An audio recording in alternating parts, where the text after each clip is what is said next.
ဖြတ်နေတဲ့လူတစ်ယောက်ကိုကျမ်းမာစေတဲ့အခါဘာတွေဖြစ်ပျက်ခဲ့သလဲနောက်ပြီးဘလို့မိတ်ဆိုခဲ့သလဲဆိုတာနားထောင်ကြည့်ရအောင်တနေ့တော့အရှင်ယေရှုဟာလူတွေကိုဆုံးမဩဝါဒပေးနေတဲ့အချိန်မှာယေရုရှလင်မြို့ယူဒပြည်ဂါလိလဲပြည်မြို့ရွာတွေကနေရောက်လာကြတဲ့ဖာရိရှဲနဲ့ကျမ်းပြုဆရာတွေလည်းထိုင်နေကြတယ်အနာရောဂါငြိမ်းစေဖို့ဘုရားသခင်ရဲ့တကိုးတော်ဟာကိုတော်နဲ့အတူရှိနေတယ်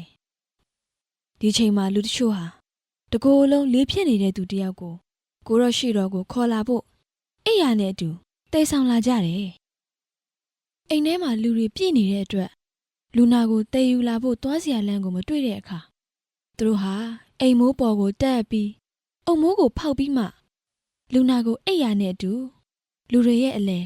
အရှင်ယေရှုရဲ့ရှေ့တော်ကိုကျိုးနဲ့ရှော့ချကြတယ်ကိုတော်ဟာသူတို့ရဲ့ယုံကြည်ခြင်းကိုမြင်လိုက်တဲ့အခါမှာလူနာကိုငါသား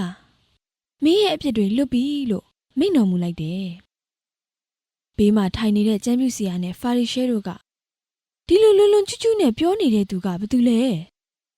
ဖျားသခင်ကလွယ်ပြီးဘသူကအပြစ်လွတ်နိုင်လို့လဲလို့စိတ်ထဲမှာတွေးတော့စဉ်းစားနေကြတယ်အရှင်ယေရှုကသူတို့စဉ်းစားနေတာကိုသိလို့ဘာဖြစ်လို့မင်းတို့စိတ်ထဲမှာဒီလိုတွေးနေကြတာလဲ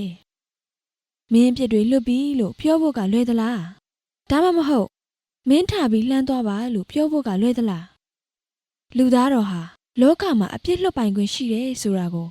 မင်းတို့ကိုသက်သေပြမယ်ဆိုပြီးလေဖြစ်နေတဲ့သူကိုထပါကိုယ့်အရာကိုတည်ပြီးအိမ်ပြန်ဖို့ငါပြောတယ်လို့မိန့်တော်မူလိုက်တယ်ဒီချိန်မှာလေဖြတ်နေတဲ့လူဟာ